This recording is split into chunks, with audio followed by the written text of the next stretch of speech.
All righty. Welcome, everyone. This is the Town of New Canaan Planning and Zoning Commission regular meeting on Tuesday, November 19th, 2024. We have a fairly short agenda tonight, so we're going to try and make it in record time. Knock on wood. Let's take a roll call here. Dan Radman here. Krista Nielsen's out. John Chris here. Chris Herring not here yet. John Engel Here. Paul Knag Here. Alan Swerdlow's out. Tom Benton Here. Christina Larson's out, and Eric Knowles Here.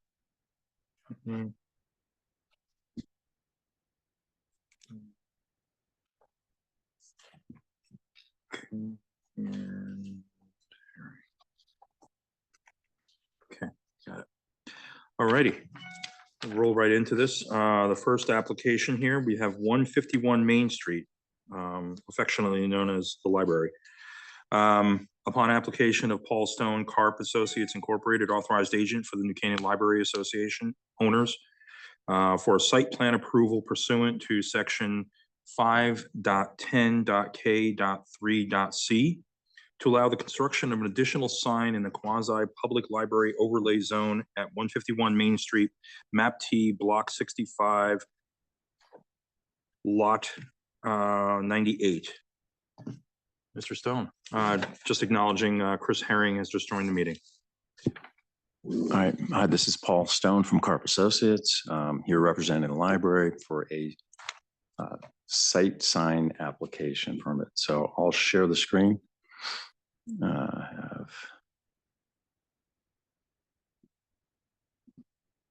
Actually,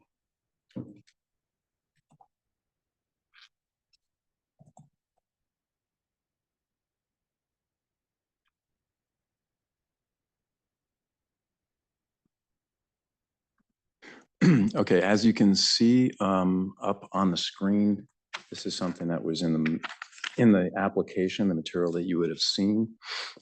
It's a donor signage on the hillside that is facing Main Street, and I have a picture, or I can give you the site plan. Let's see, here you go. If you look up at the screen there, this is Maple Street, this is the main entrance.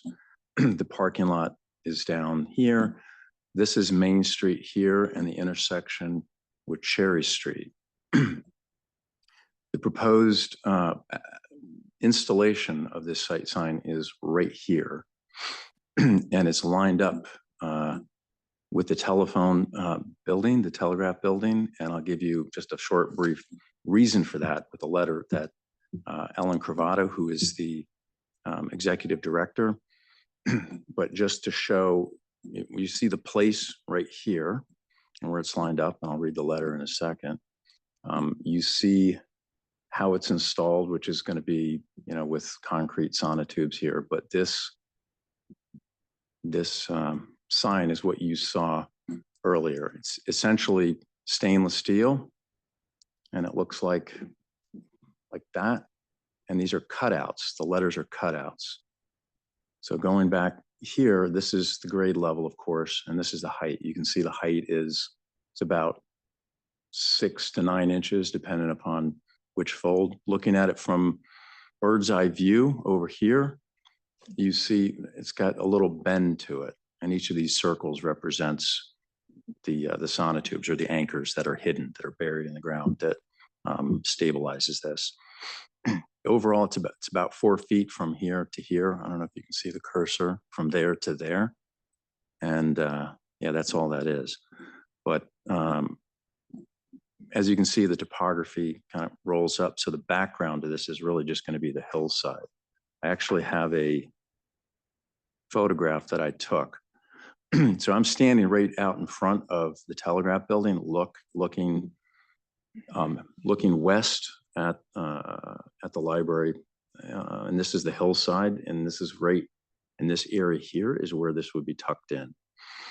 So I'll read the letter that the executive director gave, and it's quite simply that Catherine Tohier was a beloved member of our community. She passed away prematurely, and her husband David chose to honor her with a donation to the Capital Campaign for the Green, to name the hillside in her memory. His offices are located in the Telegraph Building directly across the street on Main Street from the hillside.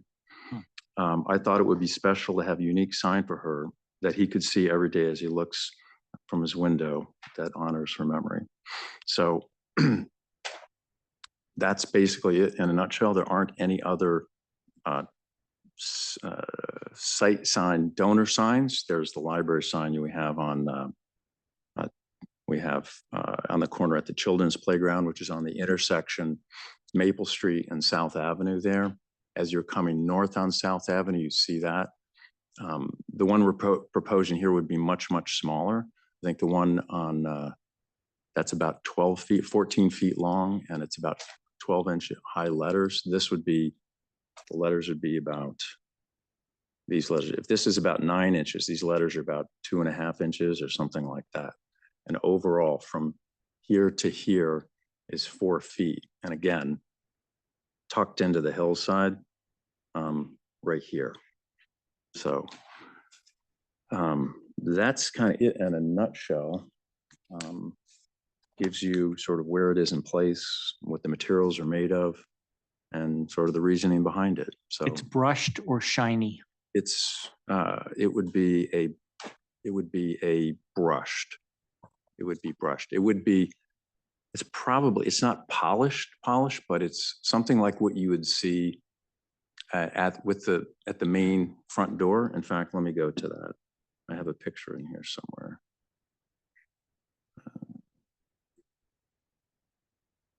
You may have to stop sharing your screen. I have to stop sharing and then share again.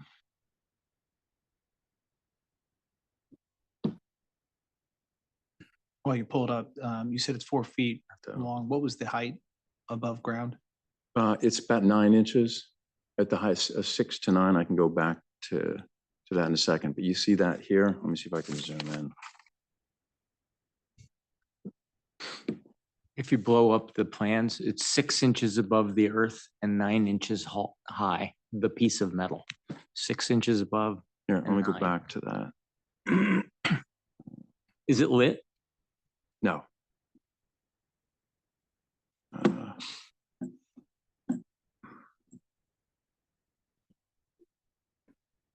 Come on. So if you zoom, if you look at that, no, I got to stop sharing again. Hold on.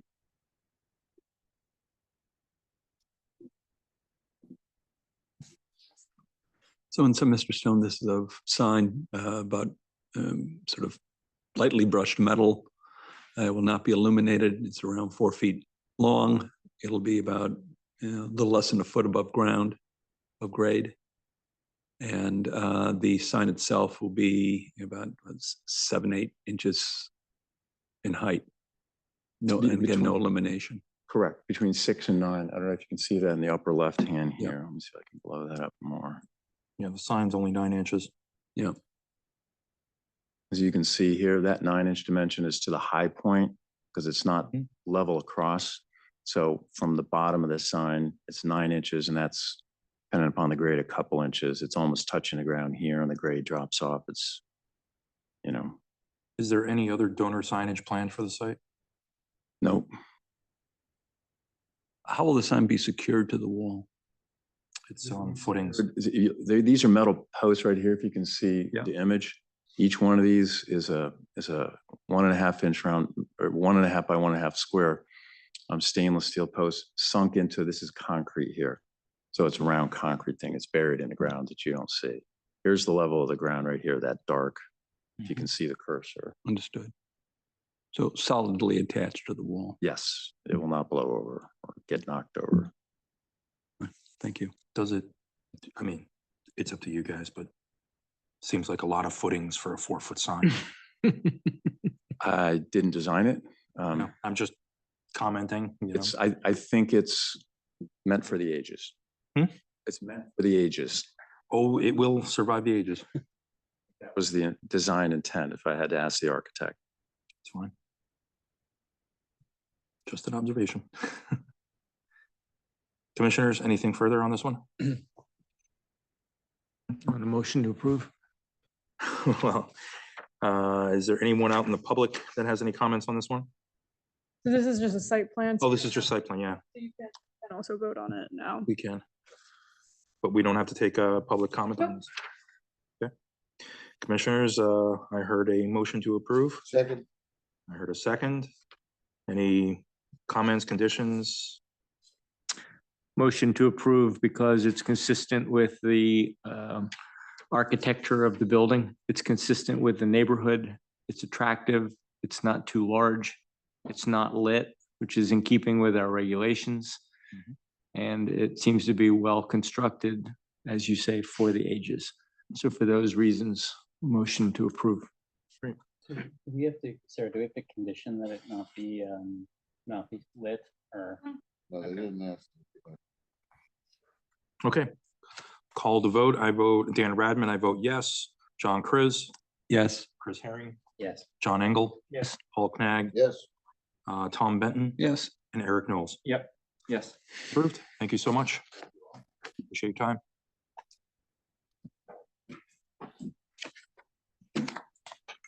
Next application we have is 884 Smith Ridge Road. Upon application of Alfred Delicata, authorized agent for John A. Marciano, trustee, owner, for a special permit approval pursuant to section 3.4.C.2 to allow for an illuminated batting cage in the 4-acre zone at 884 Smith Ridge Road, map 40, block 135, lot 12. So I received an email from the applicant at 3 o'clock this afternoon asking for a continuance to next month. How does that work with the 65-day? You have enough time to, yeah. I guess we push it to next month. They had not submitted any of the landscaping or lighting as requested by the commission, so they requested more time. How's our schedule for next month look? With that, we have 2 other small residential applications, and that's about it. So we'll push this to next month. Fine. What's the scenario there? Are they allowed to use the light in the interim? No, they're not. Are they? I do not believe so. We found out about the batting cage in March, and our understanding is they have not been using the light since March. All right, next item, 23 Frogtown Road. Upon application of David Rucci, Lampert, Tui and Rucci LLC, authorized agent for Jerome Lay, owner, for a site plan and special permit modification pursuant to section 8.2.b and 3.7.e to allow the modification of the original special permit that modifies the structure and the use. The proposed structures will result in an additional 191 square feet of excess coverage from 553 to 744 square feet, while encumbering 1,498 square feet to less than 18 feet in the 2-acre zone at 23 Frogtown Road, map 32, block 201, lot 16. All right, Mr. Rucci, you got 30 minutes.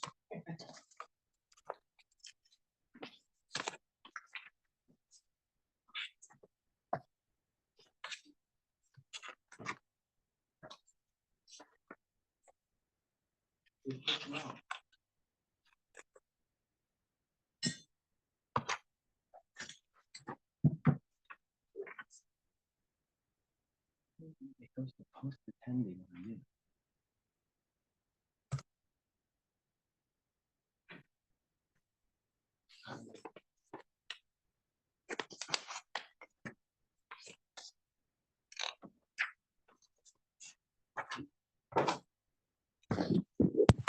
Commission members, David Rucci, Lampert, Tui and Rucci, I'm here. I think Michael Smith, the architect, is online. And I know my client was going to try to get here for this, and so he may walk in as we're sitting here this evening, but I don't want to hold things up. You know, the architect is not. Oh, he's not on either. Okay. Well, I'll just give you sort of an idea of this particular property. You may remember it from the last time we went through. We were looking for a special permit under 3.7E. Essentially, what we were doing was adding in a 1.5-story accessory dwelling unit along with a pool house and garage on the property. It was basically one structure. I'll just run through these really quick. This is the property. I left the pictures actually from the last time we did this. There is no snow on the ground right now, but I figured it would be good to show since there's no sort of screening right now. So it's good to see what it would look like in the winter. So as you see here, we kind of come up through Frogtown Road, you turn around to the back of the house, and then this area in and of here is where the garage is going to go. One of the garages is going to go. And this is another earlier picture of it. Here's one of the portions of the property that we are encumbering, 526 square feet. This is an older home in the 1950s or so, sort of eclectic. It kind of rambles around the property itself. So it's nice to kind of keep it at a lower position. Here's the back of the property. Once again, another part of the property that we're holding to less than a story and a half, which is 625 feet. And then the last part is in the back of the property, off the sort of the porch of this particular piece of property. So here's what was originally approved by the commission. And essentially what it did, you were extending the driveway from where we were before into sort of a different entranceway to the back.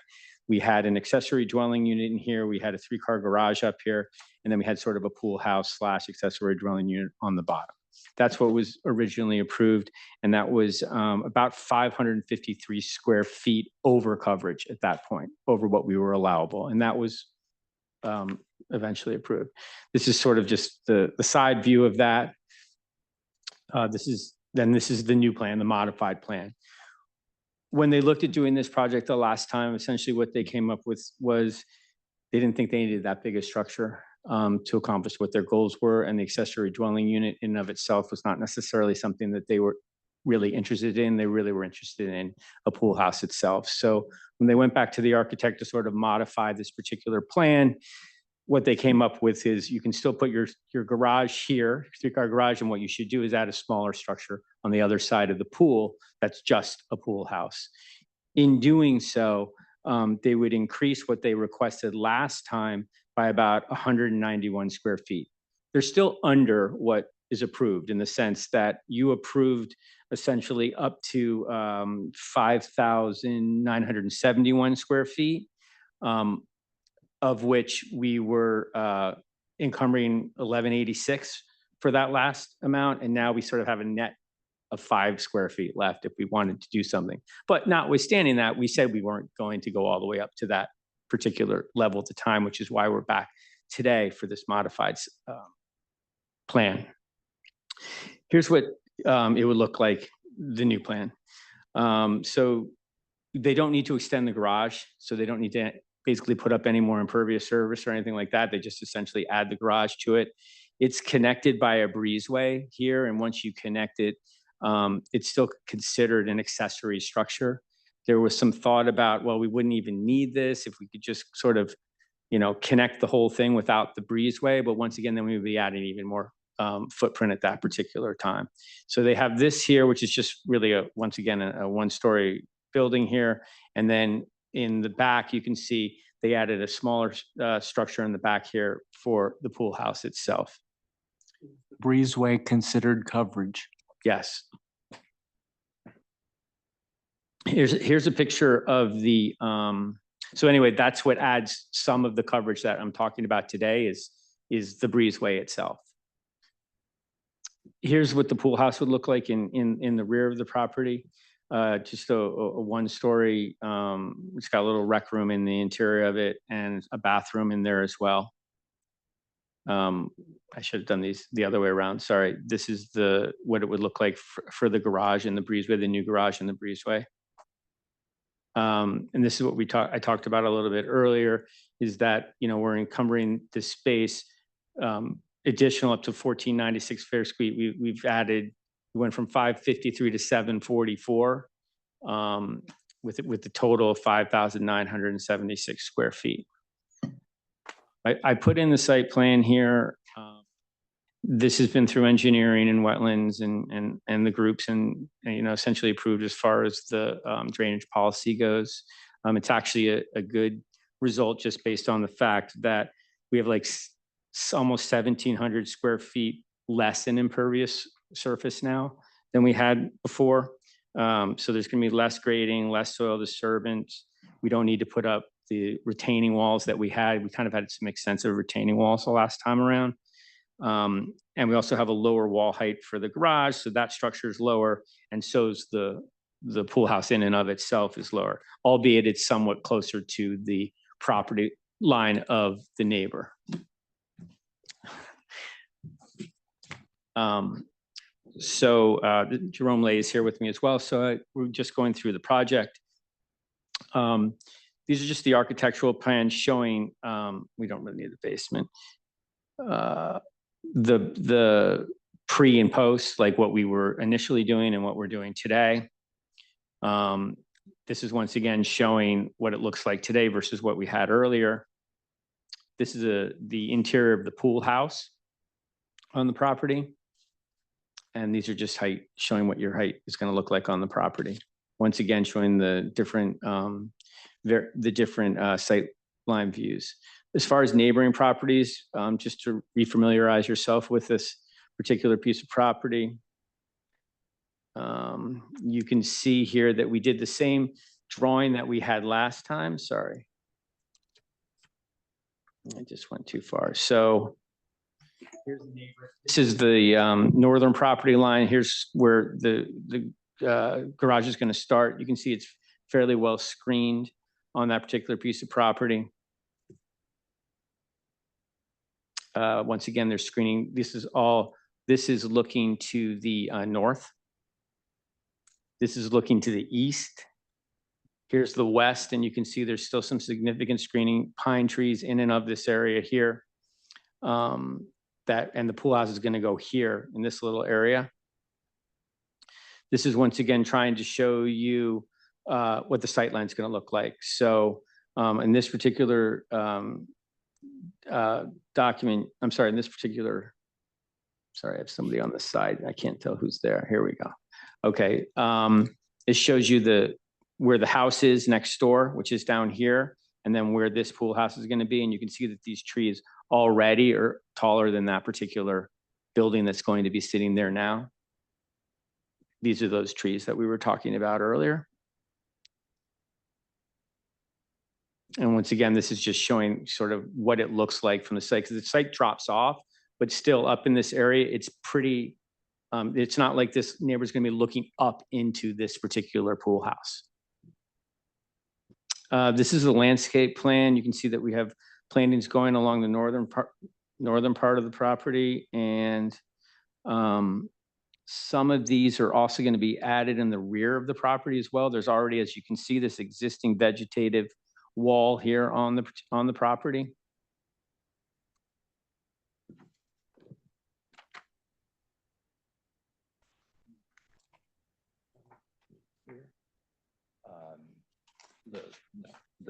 The stuff below the pool is what you saw in the picture. Right. Sorry, so the items, the trees that are in here are remaining, and we're not adding any screening per se on the back of this property.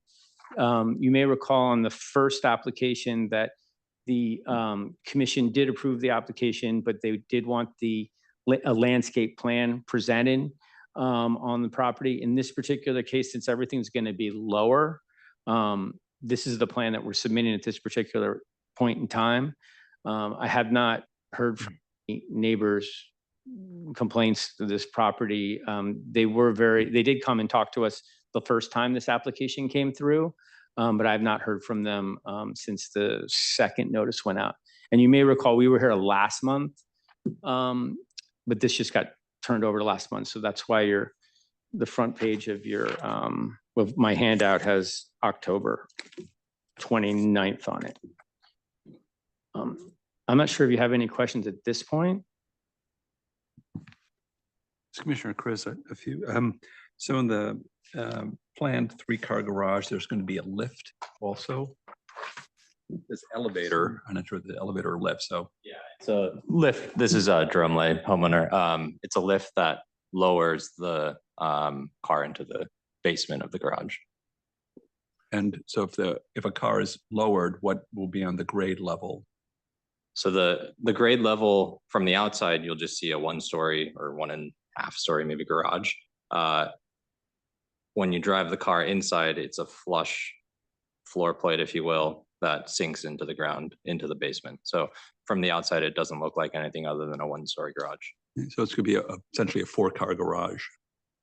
Yes, although I don't think we would use it as such. Part of the reason we want the garage is just, it's a 2-car garage, and currently that's attached and it's full of bikes and a Stuff. workshop. And, you know, nobody uses their garage as a real garage. So it would not really be, the first floor would not fully be dedicated for parking. It would be workshop and some storage and probably one parking spot on top. Understood. For the, I guess you could have a cupola on top. On top of the garage, yes, Yeah. a central cupola. Is that going to be, will there be a hole in the roof so that could be illuminated, or is that just for decorative purposes? I'm wondering about sort of light in neighbors' properties, where I'm going with this. Yeah, we haven't gotten as far as whether there would be a light in the cupola, but yeah, I don't have an answer to that at this point. Hey, David and Jerome. Sorry, this is Michael Smith. I'm the architect. I'm on the call as well here. So the cupola right now is just decorative. We had not planned for it to go into the garage area.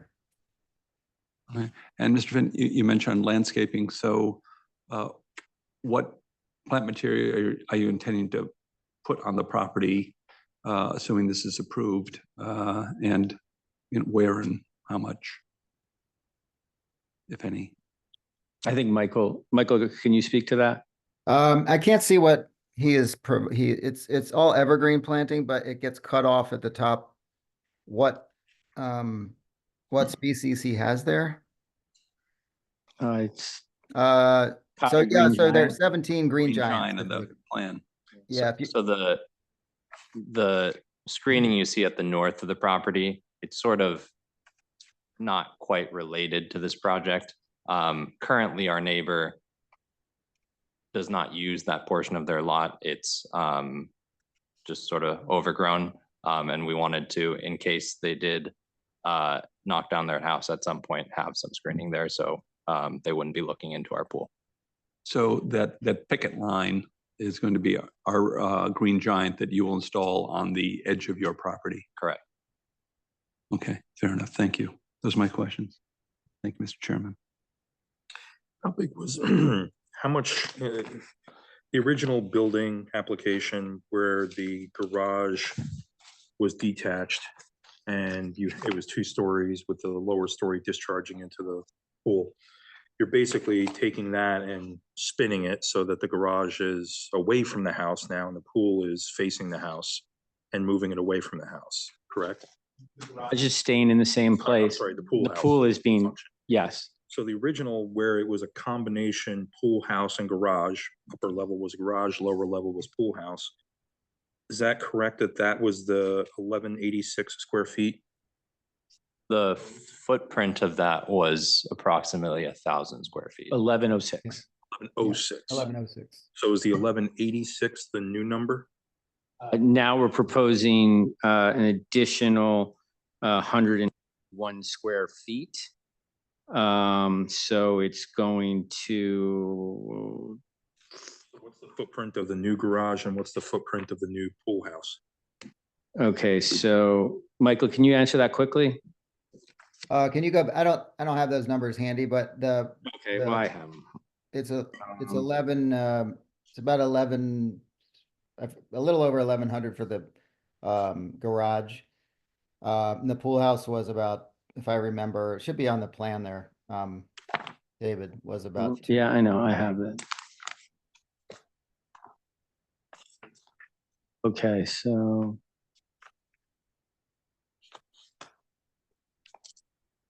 So altogether, the proposed building coverage is going to 1186. It was at 1106. Yeah. No, that's not right, sorry. No, that's not right. Says the encumbered space.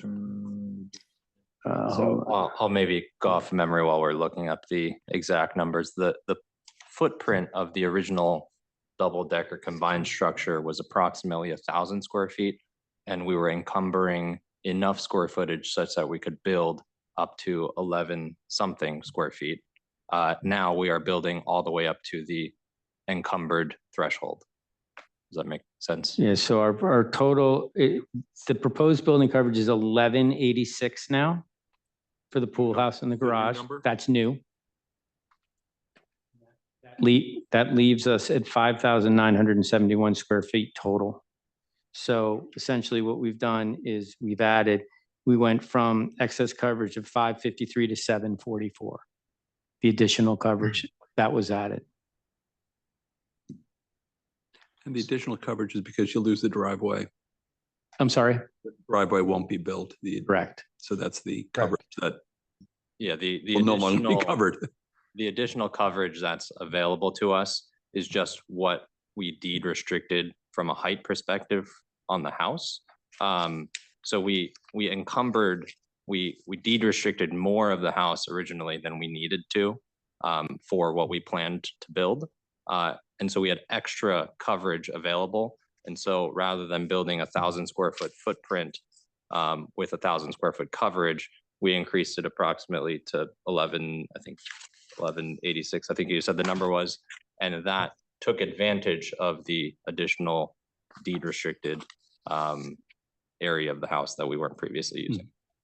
Are there any issues with the town engineer, Ms. Coplet, regarding water runoff, anything?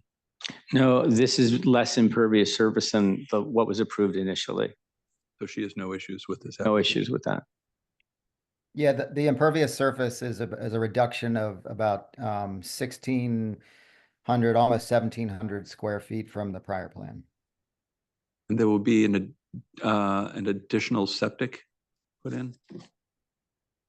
Yes, the septic tank location is being moved to a different location. It's a much larger septic system than originally, That's for the entire property, including the pool house. And so including forth. the There won't be the two house, the pool septics, but house, and the. one brand new one, and you'll abandon the other one. Correct. Okay. And that's all been approved by, Yes.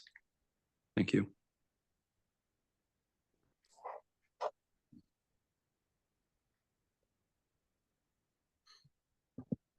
So, and humor me for a second, I'm just trying to get my hand around the square footage differences. Exclusive of the yeah, for deed restriction, just purely coverage numbers, your allowable on the lot is 5227, correct? That's correct. Your previous application, you were 553 over the allowable Correct. to the 5,000, whatever that is. 5,008 something, right? Yes. And you were slightly over because you had the proposed building coverage. So you were 553 over with that 5,800 or so total proposed, 5,780 total proposed. So now the garage coverage was 995, so just under 1,000 square feet. So now the total building coverage, pool house and garage, you're at 1186. Correct. You're correct. We added 191 more square feet. We went from 553 over to 744 over. Interesting. So the garage got that much smaller? The garage got smaller and we allocated some of the additional square footage to the pool house. Yeah. Yeah, and just to tag on that, the garage got a little bit smaller, and the pool house actually does not have, it doesn't count as a lot of building coverage because it's mostly open porch off of the. It's only the two bookends, right? Yeah, it's a very, very small Yeah. building with a But, porch. well, is that true? I know it's open air, but overhangs, anything over 2 feet counts as coverage. Covered porches do not count as coverage under certain circumstances. Yeah, up to 10 feet. Yep, Up to 10-foot feet. projection. Right. Correct. So this is less than 10-foot projection? Yeah. I believe so because that's what the surveyor put. Everything in excess of 10 feet counts as coverage. There is a portion that's excess that we have counted as coverage. Yeah, but it's not excess. It's if it's over, then the entire thing counts as No, coverage. No? that's not how we've done it. It's just the excess. Yeah. That's how we've. Okay.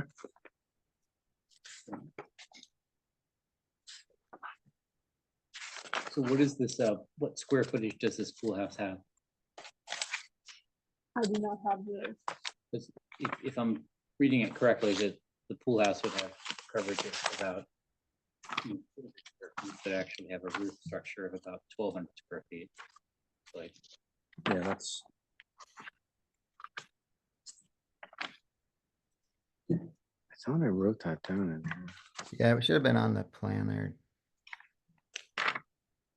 oh, it looks like they're, boy, that's hard to read. No, I can't say. That might do that too. Magnifier. Did you go to the architectural plan, David? Yeah, Right here, I'm just trying to zoom in. which one's it on, Michael? A4. A4?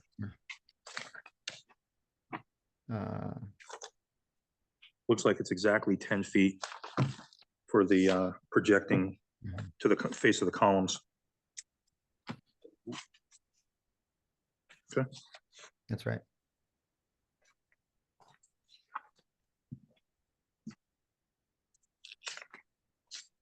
can I ask about the lift? I just want to clarify, because there's some thresholds that come into play in terms of how many parking spaces you can have. So if I'm looking at it correctly, the lift can go up and it can go down. Is that right? It only goes down. There's not enough ceiling height for it to go up. It's a if you think about a double decker that at the bottom sinks into the ground and the top is flush, and at the top you can access the bottom car, which is now flush with the garage floor, but there's no way to put a car under it and make it 3 cars. It's only 2 cars. Okay, got it. I think one of the sections kind of appeared. No, you're right. Yeah, So I think that's what I was concerned about, was that I think it's the threshold of, 6 cars 5 cars. where that becomes Mhm. problematic. Yeah, more than 5, correct. Yeah, okay, thank you.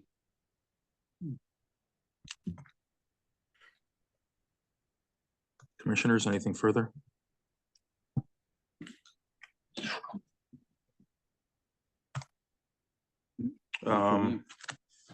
Again, this is site plan.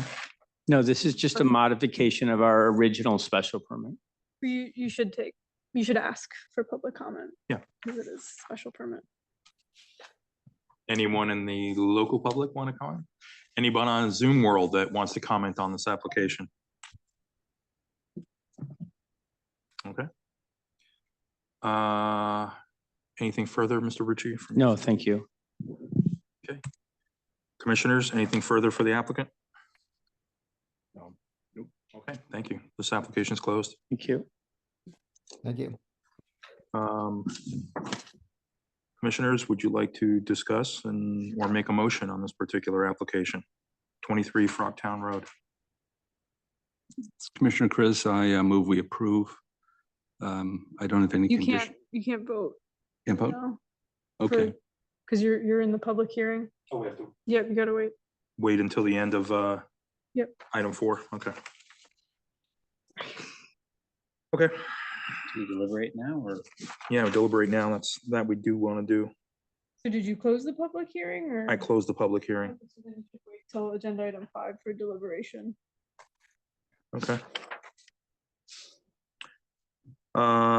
Then final, item number 4, discussion and consideration of planning zoning commission to amend the zoning regulations dated June 16th, 2007, amended June 28th, 2024, to amend section 3.7.e.1 to further clarify when building coverage exceptions may be permitted for single-family residences.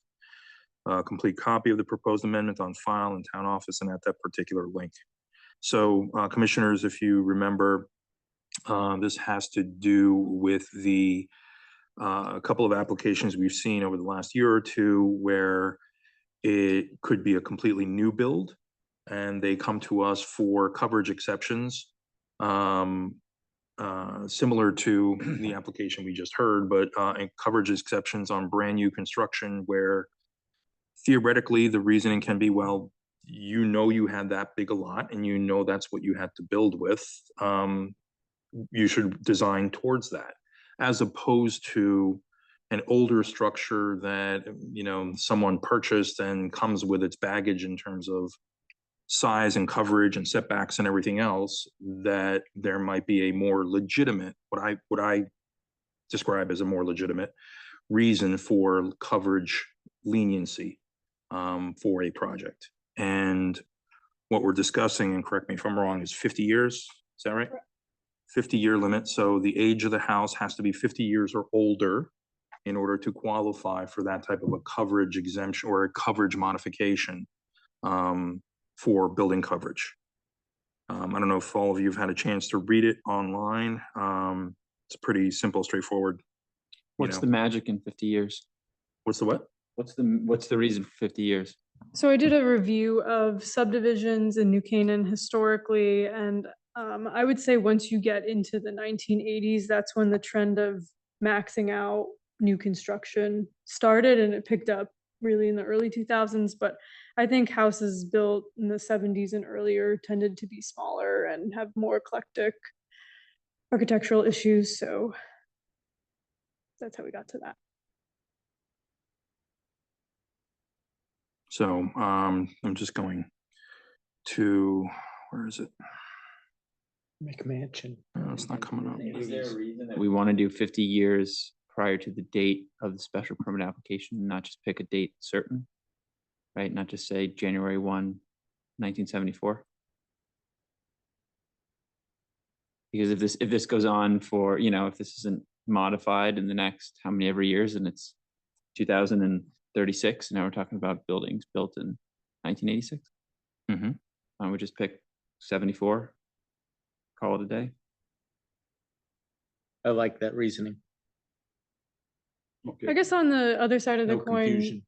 zoning regulations, you know, change over time, building trends change over time. So in theory, a house 15 years from now that was built in 1985, you know, may need to be expanded on. So I think this just provides the commission with flexibility. But I mean, it's just, to your point, Commissioner Knowles, the regulation may get changed anyway eventually. And I would say to your analysis, if it's the 80s, that is kind of where we're seeing people are maxing out, then why even have that be an option in 10 years? It's the 80s.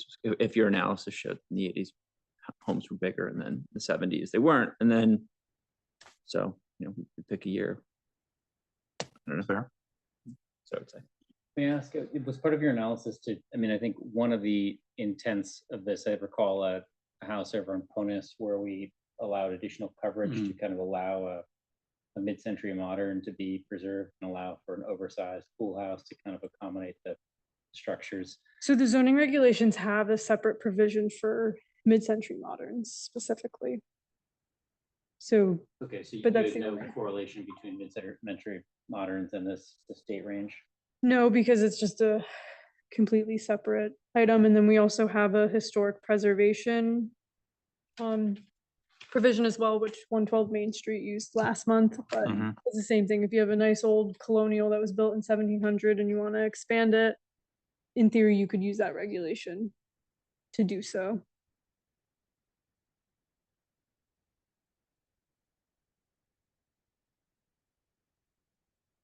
I'm okay with putting a pin in it. Meaning The date. specifying a date. Specifying a date. I like that 1974 sort of cut off anything built prior to 1975. I mean, I don't know that you want to be, you pick a day in 1974. You which gotta is what pick I a day, just- so I would just say anything prior to January 1975. 175. received a CO. What if it was built in 75? So, because with And tax it wouldn't assess- qualify. Yeah, it wouldn't qualify. so on tax assessor records, it needs to say 74, basically. Prior to 1974, It's just a year, so on the tax. it's- 74.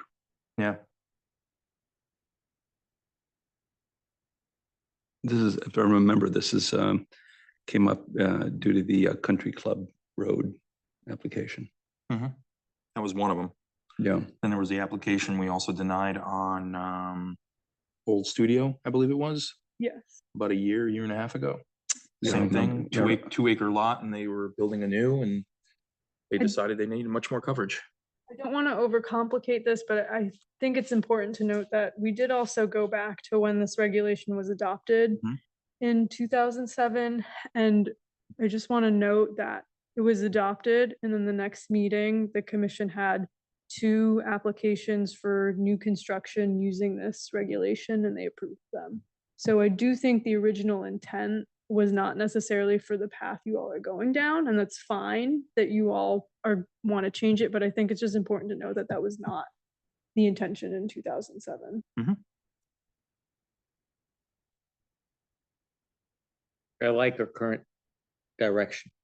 So I'm okay with the fact that we changed our mind. Fine.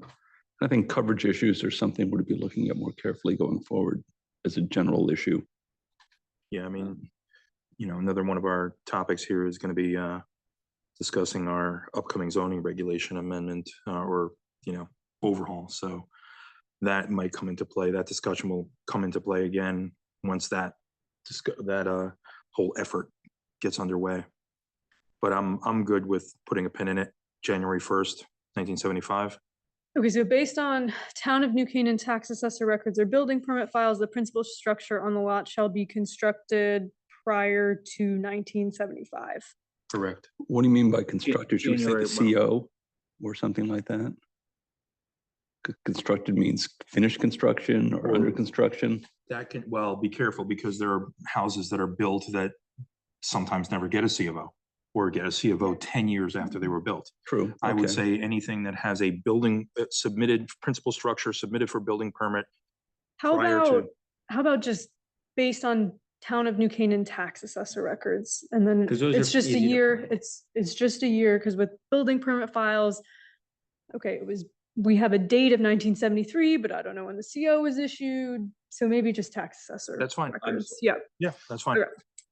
So based on Town of New Canaan tax assessor records, the principal structure on the lot shall be constructed prior to 1975. Just prior to 1975. Sounds good.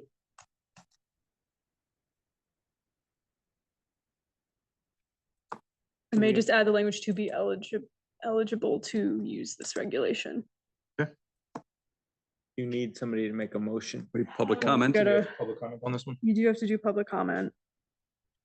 To the public out in Zoom world and Mr. Rucci, come on up.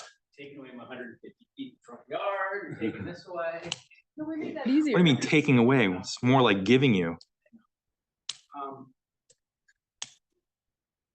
Obviously, I've used this rule a lot, and I do think, and I know that Country Club Road was sort of something that this commission really didn't want to hear a lot about. But I do think that in and of itself, for that particular application, it did make some sense just based on the fact that you were building a new modern. And yes, we couldn't use the modern regulations that we had before, just based on the fact that we didn't have a mid-century modern. We were building a new modern, and new moderns in and of itself they can't have the same amount of interior space, livable space to a certain extent, based on the fact that you have to build, right? Your first floor and your second floor, and you can't build up. There's no roof space or anything like that. So I just say that because on one level, I really think we should be trying to get other types of buildings, new buildings in here, whether they're mid-century moderns or something else that would not qualify under this particular rule. And if I went to ZBA and asked for them to give me a variance for coverage based on building a new mid-century modern, I'm probably not going to get that from a coverage perspective. So I just throw that out there just so that we have a different look at housing stocks here, and they're not all the same types of houses. And the second thing, I don't really have an issue per se with a date on 1975. I don't know if 1975 is the date. I mean, John and I both grew up here in the 80s. Like my house, I had an 80 whatever house that was built, and I don't think it got torn down and rebuilt as a McMansion until, I don't know, like probably 90, 95 or something. But I don't know if 75, I feel like there was a lot of, I don't think everything was really start to being built in 80. I think it was kind of more like the 90s. Whenever we passed that rule where they brought in the side yard setbacks, remember where they said the second floor in the zones had to be built in further? That's really was like 3 years after when everyone was building to the max footprint. And, you know, everything had already kind of gone through. So I actually think it's more around that area where you started seeing like all these houses on Harrison, all these houses on Douglas, just building to like the max of the footprint. So I don't know what year that was, but it was much more in the 90s than in the 70s in my mind. So, I mean, I would just offer those comments to you just based on the fact that, you know, I think that 75 may be a little too early a date to use as sort of your marker as to whether or not you can bring this applications or not. That's all I have to say. Thank you. Anybody else in the Zoom world that would like to speak to this application? I can't help. Oh, feel free. So I think, you know, there's definitely a stigma against McMansions. I totally get it. My wife and I don't like 3-story big boxes that, you know, you see a lot of new construction. That's why we bought our sort of rambling structure. And so I think I understand the intent, but what this creates is because construction costs are high, people want to maximize the number of square feet in their house. They build to the regulation, which is you can't really have a 1-story, 2-story sprawling house. So you force it into a big, tall box. And that's kind of what's driving this. And I think that special permit sort of allows you to kind of lower the roof line of your house, have it spread out a little more, and, you know, gets you all the houses we like, which are 60s and 50s and 40s houses that were lower, didn't max out square footage by building up. And so, you know, I think this sort of, the intent back in whatever it was 2007, I think, was to accommodate more square footage for modern living while still having some of the older look of 1- and 2-story houses. So that's all. Thank you. Anybody else in Zoom world? That's a no. Commissioners, anything? So to summarize what I think I just heard, it will have a detrimental effect on people bringing new, low, flat roofed moderns to us. And I agree, it'll have a chilling effect, but we don't see that many of them. We saw the Country Club application road, and then we saw the one last month on Oak, where they're building a 7,000 square foot single level structure on Oak, but it's rather rare. So I just don't think that we see maybe one of those per year. So you point out the risk. I agree with the risk. It does run counter to our intent when we wrote the 2007 regulations, but I think it's a small risk, and it just doesn't happen that often. And you're right. I think it will be a shame if it discourages a broader range of architectural styles. I just don't think it's a great risk. I just don't think we see that much of it. And by adopting this change, I don't really think it's going to move the needle. This is Chairman Radman, I would agree. Even given the current parameters of our coverage for zoning, 2-acre zone, for example, you're allowed building coverage of almost 5,300 square feet. Knock that up by 2 stories, you're over 10,000, even doing a flat roof. I think it still provides a tremendous amount of flexibility, even if you were going into a mid-century modern style of house. And I think Oak Ridge house you mentioned is a unique situation in that they have 4 acres, I think. Is that 4 and a Actually half? have like 10. Huh? They have 10. 10. And it's actually a 15,000 square foot. Yeah. structure. So they have a tremendous lot there that can support a single-story modern house that's sprawling and broad. I think if we don't do something like this, we are going to get back into a cycle of smaller lots, especially in town, trying to maximize and create much larger coverage than we would like to see, regardless of architectural style. So I think the other thing I think I'd highlight that I think is worth pointing out Just is, make sure your mic's on. Yep, Sorry. that's right. there you go. Okay. I think the other thing I think we want to I think it's hard to talk about this without the context of, you know, the fact that we don't do covered porches and we don't do other structures that are not enclosed. So if a porch is, you know, below 36 inches off the ground, it doesn't count as coverage, which I think does encourage open porches and that sort of permeability on the outside, which is desirable. We also don't limit like our fellow towns impermeable. We don't count driveways, we don't count patios, we don't count any of that stuff like Darien, Westport, Greenwich, and every other town except us. So I tend to think that this is a control, but we still offer a lot of flexibility, and the ratios are built against the actual size of the lots. I think this goes into our planning and zoning later, but like the ratios of building allowance are quite high in this town as compared, especially in the 1 acre and ½ acre zones. So I don't think this is overly burdensome, is I guess where I'm going with this. I would agree. Yeah. You're saying while this is restrictive, we're still a whole lot less restrictive than everybody else around us. Yeah, I am. In certain ways, yeah. And I think that's true. Okay. Commissioners, anything further? I can close this one. Okay, this application is closed. Let's go back, deliberation on 23 Frogtown Road. Mr. Chris was making a motion. As Commissioner Chris, I move we approve the application. Reasons that there is reduced coverage, I think is very well designed. Building or buildings. Also, the amount of soil disturbance, walls, and other engineering will be materially reduced, which I see as a plus. I think the screening will help with the application, provides additional privacy not only for the applicant but also the applicant's neighbors.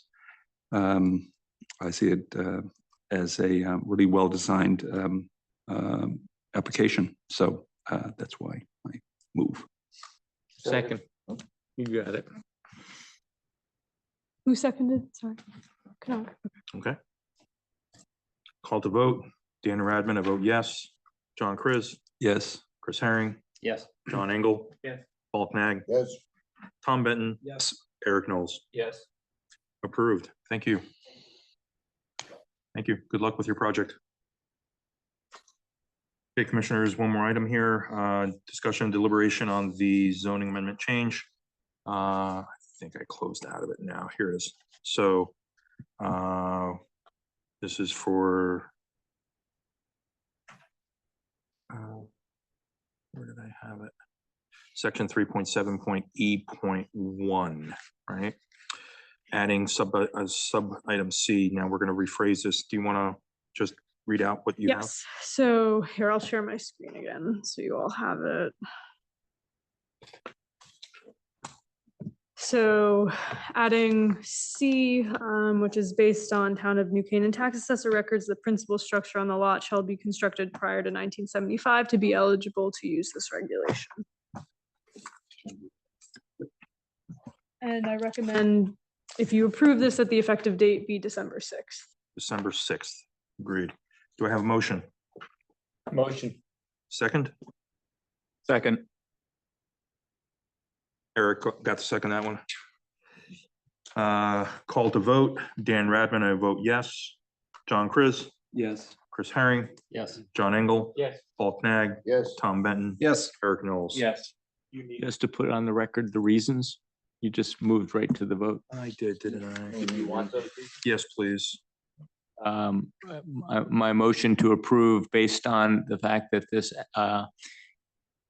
is consistent with our regulations intent of giving more flexibility to older historic structures. Our intent to encourage help me out. What are we trying to encourage here? We're trying to give. No I- overdevelopment. Yeah, no overdevelopment. Those are my two And reasons. maintain the current zoning regulations for coverage. Maintain the current zoning regulations for coverage. Those are three reasons. just so we have them on the record. Perfect. All right, so on the record, we're good for that. Administrative actions. Grace Farms. The court schedule is pretty much the same as last year. The same. Exactly the same. Should we vote on, well, yeah, why don't we, Yeah, you should vote to approve vote it. on that one? Yeah. okay. Commissioners, any questions on the Grace Farms? Again, this is, year, what are we up to, year 8 or 9 or something? on- Because my question is, do we have to keep doing this? Yes, Minutia? it's a condition of their special permit. Right, could we change it and waive it? It's not worth it. No, Don't recommend doing that. do not recommend doing that. I'll make a motion. This is Commissioner Chris. I move we approve the winter spring court schedule for Grace Farm Foundation. It is supporting culture and recreation in the town and neighboring towns. And it is the same plan they've had in prior years, approved by this commission. With no increased intensity of use or Yeah. change of purpose. Correct. Same as before.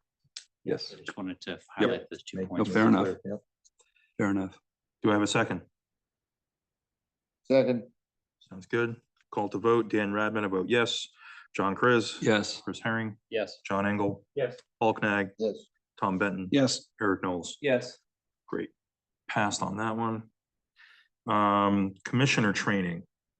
So, well, why don't you jump in? Sure. So, behind the scenes, we've been working to set up a commissioner training to kick off next year. So we're hoping to have a special meeting before the January regular meeting where we will have someone from the state just come do a presentation just to, start the year on a good, note. Just getting some, probably an hour to 2 hours of training for you all. It's through Yukon Clear, which if you all did the online training from 2 years ago, it's that entity, and the woman is also a professor at Yukon. So we haven't specifically figured out what the topic will be, but she has a standard.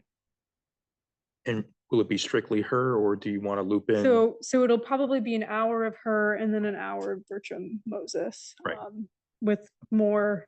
So the Yukon woman will be more just general state of Connecticut land use procedures. Bertram Moses will be more tailored to New Canaan's specific needs.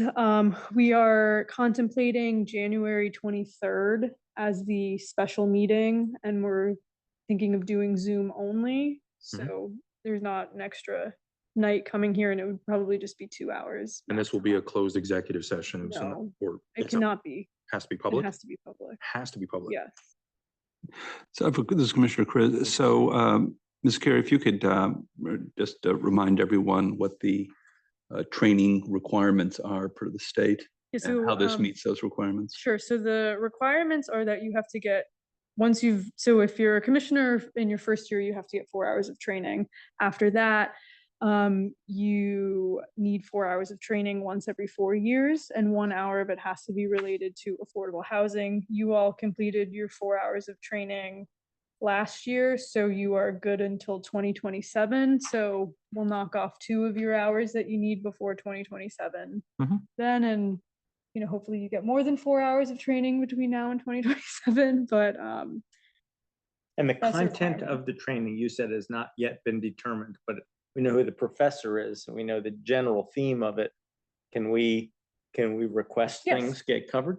yes, So I would only request that you point out to this professor that we are contemplating, I think the word the chairman used was overhauling our regulations. So I would be interested if she kept that in mind and helped train us on best practices around the state with regard to zoning regulations, just knowing that we're about to embark in 2025 on So an I would- overhaul. I would hold That would make it useful to me. I would hold that thought for a moment, just because that's the next agenda item, and I think doing that more tailored for the subcommittee we are hoping to set up soon may make more sense. But we'll, I would just want you to tell her that we're about to do that and that her presentation will be just so much more relevant to us if she knows it. And what she does with that information is, up to her. Planning professor, or is she, what's her? So I honestly, Commissioner Nielsen may know she's had more conversations with the woman, but Yukon Clear is kind of separate from the Yukon Planning Okay. Department, so I'm guessing no. I would just, this is Commissioner Chris again, regarding the affordable housing, it'd be nice if there were sort of different people presenting and maybe a different, as opposed to just the same person doing the same thing. Also, for the other hour would be required. I know there were choices available online. I mean, I think an hour with the state archaeologist, believe it or not, and it was very interesting. And a lot of things I never really knew. I found it quite interesting, and so having some choice would be, I think, a nice idea. Yep, and we'll get into that later in the year. This is more just some standard stuff for the commission for these first 2 hours. Fair enough. January 23rd is not a good date. Please let me know, because the goal is that we have essentially the whole commission available. What time of day? 7 to 9 probably. It's a Thursday evening. Yeah. Good for me. I have a commitment that day. Okay. I'll come back to you with Okay. whether it's locked Okay. in. The two related quick topics. Would that be where we would kind of discuss how to handle like 824s and maybe talk about and learn a little more about affordable housing from within the town and their sort of direction? So I don't think, so again, we haven't finalized what the topics will be, but I don't envision affordable housing being one of the topics. It's more going to be commission procedures, what's in your purview, what's not in your purview. I think to that point, though, maybe later in the year, that might be a separate session that we can do strictly on affordable housing, as the dynamics within our town with the whole Avalon purchase. Everything's kind of changed in terms of the points and the moratorium and the future outlook for the next 4, 8, 12 years. It would be good to get a rebrief from Bertram Moses on the next 4 to 8 years ahead of us and what we should consider and think about on affordable housing. But that would be a whole separate topic. That'll take an hour or two.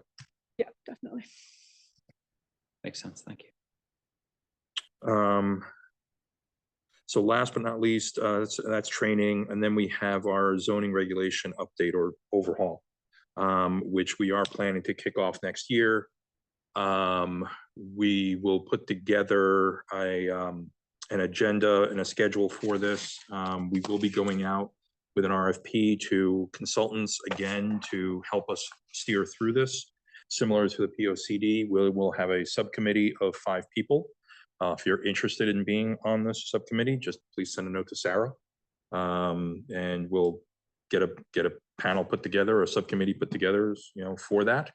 I don't envision the first meeting being until February or maybe even March of next year, but it will follow a similar type of. What do you envision? About a year long, right? I'm envisioning at least a year. At least. The last one took 4. So I'm hoping it's much faster than that, but Wow. it was I didn't know that. 2003 to 2007. Holy. Shouldn't have said that before you're asking for volunteers. I think we just lost all our volunteers. There was no subcommittee, so it was all managed by the whole commission. So it was constantly continued because they were dealing with so many massive applications. So We can do better. Yeah, I think we can do better. We don't want to do 4 years, but it will be a long process, and we'll have public forum. We will look for input when drafts come out, similar to the POCD. But something we discussed, we're not looking to throw the existing regulation out.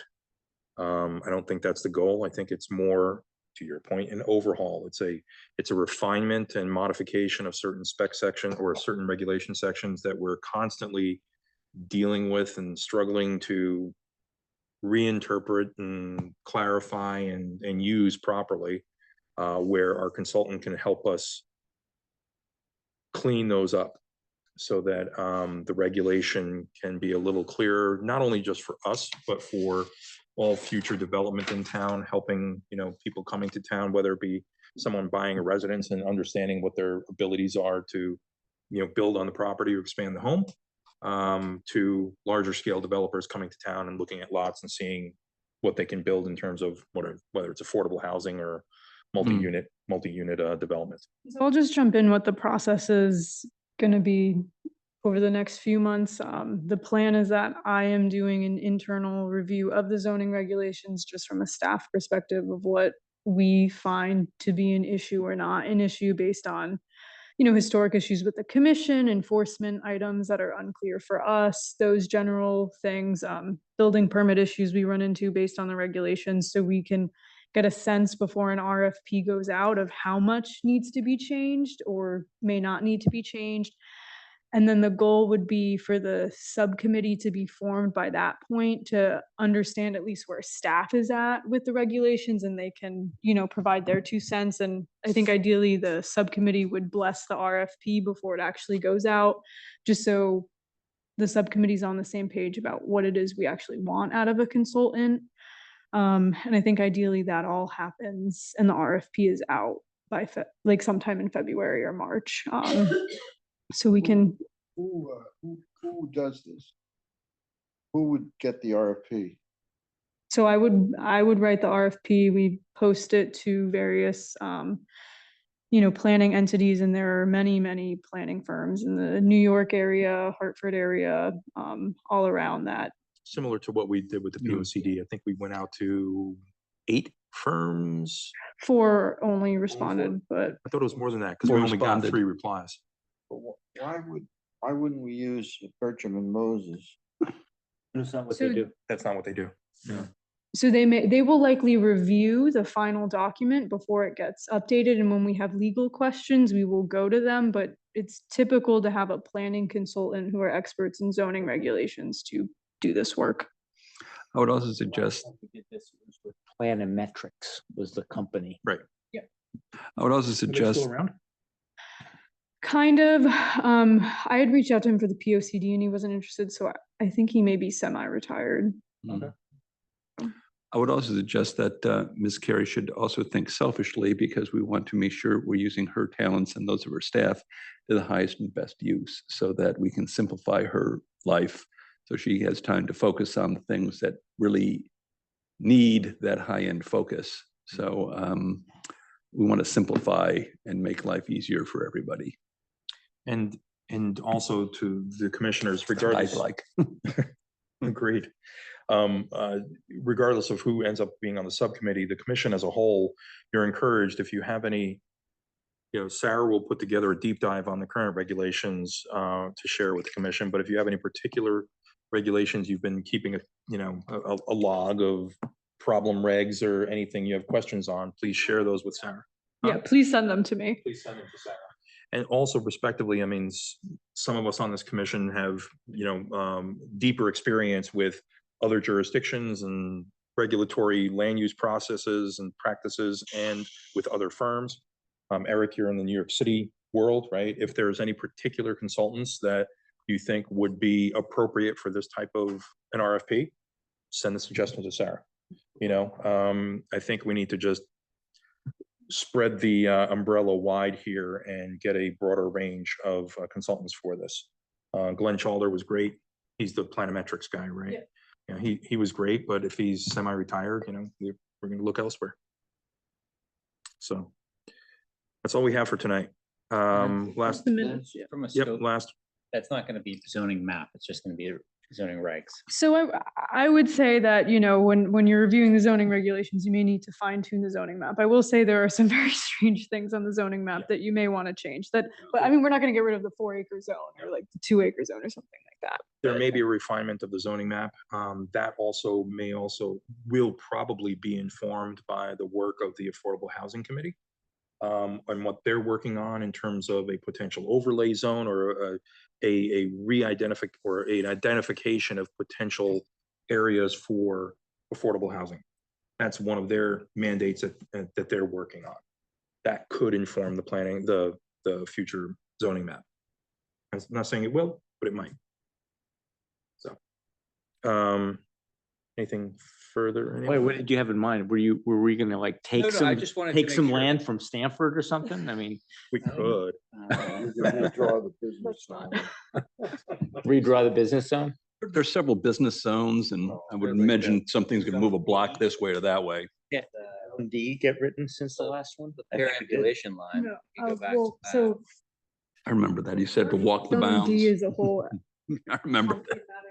The commission did a whole study on it in 2016 and then never formalized the findings of the study, so. It's an that may be excellent something example. you That's may an wanna consider. excellent example. I said zone D. So the last time we did our regulations was in 07 and then again in 09, you know, a slight modification. And then we create zone D in 2016, but we never finished that job. That's one of the loose ends that we have to address in the current overhaul. So excellent reason for drawing a new map to, so that And people part of know that where to zone- find it. There was a whole report that Kleppen did for Zone D, wasn't there? Yeah, so that, again, that was right when he left and then it was, nothing was ever incorporated definitely into wanna the revisit that. regulations. There's a lot of potential there. So for timing of this, when are we hoping to appoint a subcommittee? December, January? When should commissioners? I think we appoint the subcommittee into January meeting and then February meeting could be the first, you know, subcommittee meeting or if necessary, or if you need more time to put an RFP together and get the process moving along before the subcommittee meets. Okay. All right. Last but not least, the minutes. This is for the October 29th meeting. Anyone have any changes or comments to those minutes? I don't hear any. Show of hands, approved. Approved. Meeting adjourned. Thank you, everyone. We do. Wow.